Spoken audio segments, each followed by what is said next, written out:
안녕하세요. 토요미스테리 디바제시카입니다. 캐나다 브리티시 컬럼비아주 16번 고속도로 한 구간에는 아주 특이한 표지판 하나가 서 있다고 해요. 바로 이런 건데요.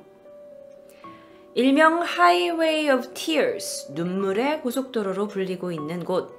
그런데 그 위에 써 있는 글자가 여성들은 히치하이킹을 하지 마시오 라고 써 있어요. 그리고 그 글귀 밑에 여성들의 사진도 붙어 있고요. 과연 무슨 사연이 있었던 걸까요?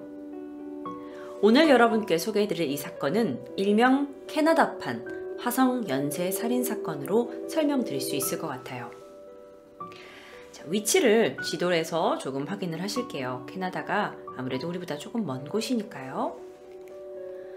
이곳에서는요, 1969년부터 2017년 현재까지 무려 38년 동안 여성을 대상으로 한 연쇄살인 사건이 계속해서 발생 중입니다.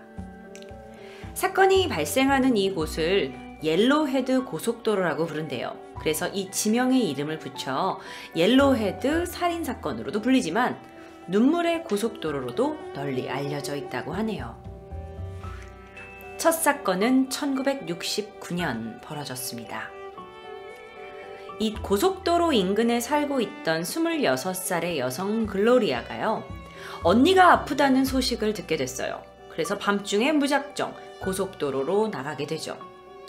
글로리아는 히치하이킹을 해서 언니가 사는 프린스 조지까지 갈 생각이었던 것 같아요. 하지만 그날 밤 이후 그녀는 사라져버렸습니다. 10월 25일 그녀가요, 그 윌리엄 스테이크라는 곳에 선술집을 떠나는 걸 마지막으로 목격된 게 증언이 있어요. 그리고 나서 경찰이 이때 이후로 아무도 본 사람이 없으니 계속 수색을 해나갔죠. 그런데 글로리아의 시신은 이 고속도로 도로가에서 약 10km 안쪽으로 들어간 숲속에서 발견됩니다.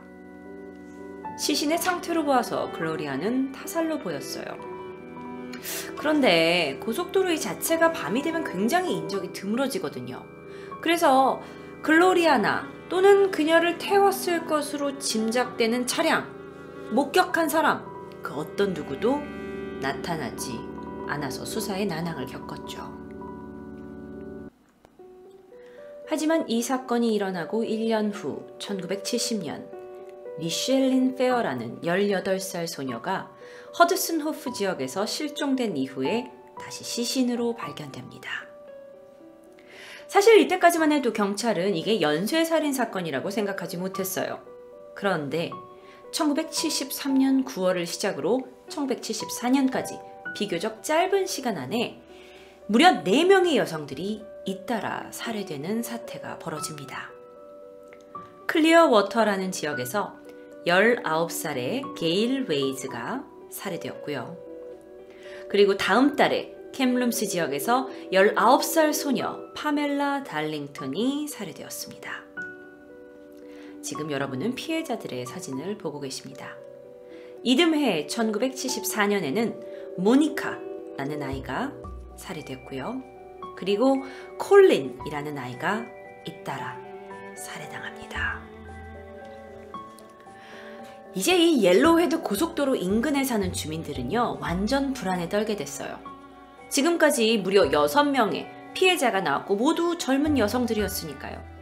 그래서 그들이 경찰에 가서 범인을 잡아달라고 호소를 합니다. 그런데 경찰이 한 일이라곤 동네 여성들에게 더 이상 이제 히치하이킹 하지 마세요, 나쁜 일도 자꾸 일어나니까 하고 표지판을 세운 거 외에는 별게 없었어요. 이러한 경찰의 무성의한 태도 속에 몇 년을 주기로 이 고속도로에서 여성들이 실종되거나 살해되는 사태가 끊이지 않았습니다. 여성 타겟 연쇄살인, 결국엔 2009년이 되어서야 캐나다 경찰이 특수수사팀을 만들어서 본격적으로 수사에 나서게 됐죠. 여러분도 들으셔서 알겠지만 이 사건의 공통점은 이 아이들이 모두 다 고속도로 근처에서 살해당했다는 사실이에요. 사실 이 16번 고속도로 선상에서 프린슨 조지라는 동네와 프린스 루퍼트라는 동네 사이를 잇는 이 특정 800km 구간에서만 사건이 계속 벌어지는 거예요. 자, 그러면 지금부터는 피해자들이 어떠한 것들을 겪었는지 조금 말씀을 드리겠습니다. 이 지도를 보시면 피해자들의 사진이 잘 나와 있어요.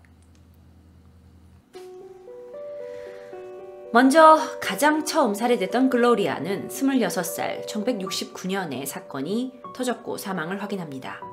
두 번째 18살의 미셸 1970년에 사망했고요. 그 다음에 세 번째는 게일 웨이즈 19살이었고요. 1973년 그녀는 히치하이킹을 했다가 실종됩니다. 이 아이는 나중에 그 고속도로 배수로에서 발견됐어요. 19살의 파멜라는요, 1973년 11월에 히치하이킹 후 실종됐습니다. 시체는 다음날 발견됐어요. 15살의 모니카는요, 1974년 12월 사망이 확인됐는데요. 학교에서 집에 가던 중에 실종됐어요. 1년 후에 시신이 발견됐는데 목 졸려 사망한 흔적이 있었죠. 74년 16살의 컬린 맥밀란이라는 아이는 집에서 나와서 근처 친구 집에 가다가 아무래도 너무 머니까 히치하이킹을 했는데 실종됩니다. 그런데 2012년에 이 시신이 발견되게 돼요. 그런데 이 시신에 용의자의 DNA가 발견됩니다. 다음 피해자는 12살의 모니카예요. 1978년에 실종되었습니다. 그리고 한참 동안 생사를 모르다가 이후 산에서 백골로 발견됩니다. 1995년으로 알려져 있어요. 그 다음에 1981년이 되면서 33살의 모린이 사망합니다. 83년 16살의 셀리엔이 실종하게 되는데 사실 이 사건 이제부터는 모든 이제 아이들이 사망 사건으로 되지 않아요. 왜냐면 실종 사건에서 멈춰버리고 그들이 어디 갔는지 알 수가 없어요. 셀리엔 같은 경우는 그녀의 혈액과 일치하는 핏자국이 발견됐고 그 피가 묻은 옷만 발견이 된 상태입니다. 89년에 24살의 엘버타는 사망했고요.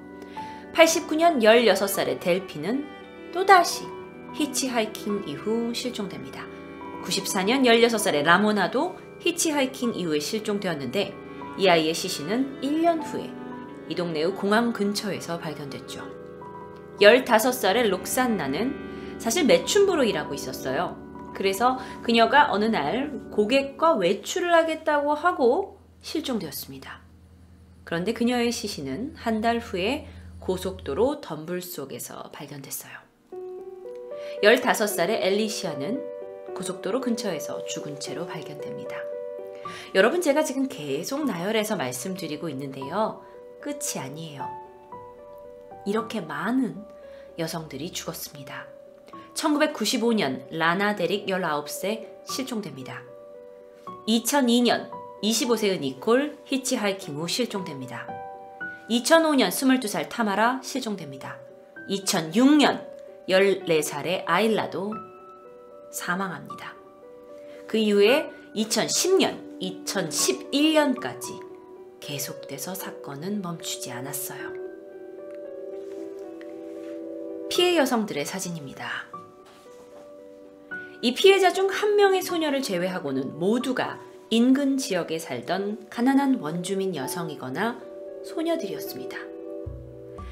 자, 이쯤 되면 여러분 궁금하실 거예요. 이렇게 수십 년 동안 여자들이 히치하이킹을 했다가 실종되고 살해당했는데 왜 계속 히치하이킹을 하는 건가요? 제가 먼저 이곳의 이제 지형적인 부분을 좀 설명을 해드려야 될 것 같은데요. 자, 이곳은 이렇게 이제 굽이굽이 진 곳에 고속도로가 나 있어요. 사실 이 인근에서 사람들이 히치하이킹을 하는 건 어쩔 수 없기 때문이에요. 이 옐로헤드 고속도로가 지나가는 이 캐나다의 브리티시 콜롬비아 주를 비롯해서 캐나다 서부에 있는 지역은요, 가난한 원주민들이 사는 지역이라고 합니다. 그래서 많은 이들이 자가용을 끌고 다닐 정도의 여유가 없는 거예요. 그러다 보니 이 지역에서 자가용이 없는 사람들은 대중교통으로 그레이하운드를 이용을 하는데 이 버스가 저녁이면 운행을 하지 않아요. 그래서 밤중에 만약에 급한 환자가 발생을 하거나 아니면 급하게 물건을 사러 가야 할 경우에는 인근 도시까지 나가야 하는데 방법이 없죠. 그러니 특히 여성들 같은 경우에는 위험을 알면서도 이 히치하이킹을 할 수밖에 없었던 거예요. 자, 그렇다면 또 다른 질문이 나옵니다. 이렇게 많은 피해 여성들이 있는데 이 중에 용의자로 추려지는 사람은 없었나요? 있었습니다. 자, 바로 여기 있는 사람인데요. 경찰의 추적 끝에 유력한 용의자로 떠오른 바로 이 사람. 사실 그는 성범죄로 감옥에 수감되어 있다가 2006년 폐암으로 사망한 바비 잭 파울러라는 사람이었어요. 6번째 희생자였던 컬린의 시신에서 DNA가 발견됐다고 말씀드렸는데요. 그 DNA가 바로 이 사람의 DNA와 일치했던 거죠. 결국 캐나다 경찰은요, 조사 끝에 3번째 희생자였던 게일 웨이즈, 그리고 4번째 파멜라, 6번째 컬린을 살해한 범인이 바로 이 사람이라고 발표를 하게 됩니다. 그럼 그 많은 사람들 중에 오직 이 세 사람만요? 네. 캐나다 경찰은 이 외에도 이 사람이 범행을 저질렀을 것으로 보았지만 명백한 증거가 없어서 밝혀내질 못했죠. 하지만 실제로도 파울러가 모든 사건의 범인일 수는 없습니다.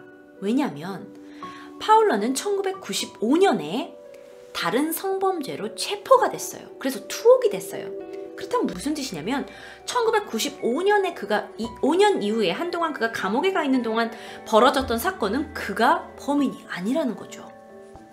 실제로 옐로헤드에서는 그가 감옥에 투옥된 시간 동안 실종과 살인사건이 계속 벌어졌고요. 물론 파울러가 이 70년대 그러니까 초반에 있던 사건에는 그가 범인일 수 있지만 그 이후의 사건은 다른 범인이 있었을 거라는 추정이 강력하게 있습니다. 그래서 범인은 어떻게 됐나요? 옐로헤드 고속도로의 범인은 아직도 잡히지 않고 있어요. 사실 이 지역의 일대는요, 인구가 굉장히 적어요. 그리고 밤 되면 인적이 굉장히 뜸해집니다. 그래서 실제로 범죄가 일어난다 하더라도 이를 파악하는데 쉽지 않아요. 오늘 범죄가 일어나서 숲에다가 시신을 버렸다 한들 그 시신이 바로 찾아질 수가 없다는 얘기예요. 게다가 범인은 히치하이킹을 하는 여성들을 대상으로 해서 차에 태운 뒤에 살해한 것으로 보이죠. 몇 명의 경우는 아직도 실종 상태로 시신도 찾지 못했고요. 고속도로가에서 사건이 일어나는 탓에 아무래도 그 도로가의 숲속으로 시신을 유기하고 자신은 차량을 타고 도주해 버렸기 때문에 경찰의 수색은 쉽지 않았습니다. 하지만 범인은 1명 이상일 거라는 시각이 있어요. 캐나다 경찰이 유력하게 지목한 바로 이 바비라는 사람, 물론 있지만 이 사람이 이제 투옥되고 1995년 이후에는 분명 다른 범인이 있을 거란 얘기죠. 캐나다 경찰이 공식적으로 인정한 피해자는 모두 20명이라고 합니다. 그런데 이 중에 6명은 시신조차 발견하지 못한 상태죠. 그런데 사실 옐로헤드 인근 지역에 사는 주민들은요, 이건 경찰이 밝혀낸 것만 이 사건일 뿐이지 우리 아이가 사실 이 근처에서 실종되고 아직 아무런 소식이 없는 경우가 더 있다라고 주장을 하면서 총 이 옐로헤드 살인사건의 피해자는 43명이라고 주장하고 있습니다. 여전히 이 도로의 한쪽에는 히치하이킹을 하지 마세요! 라면서 이렇게 피해자들의 사진이 걸려 있다고 합니다.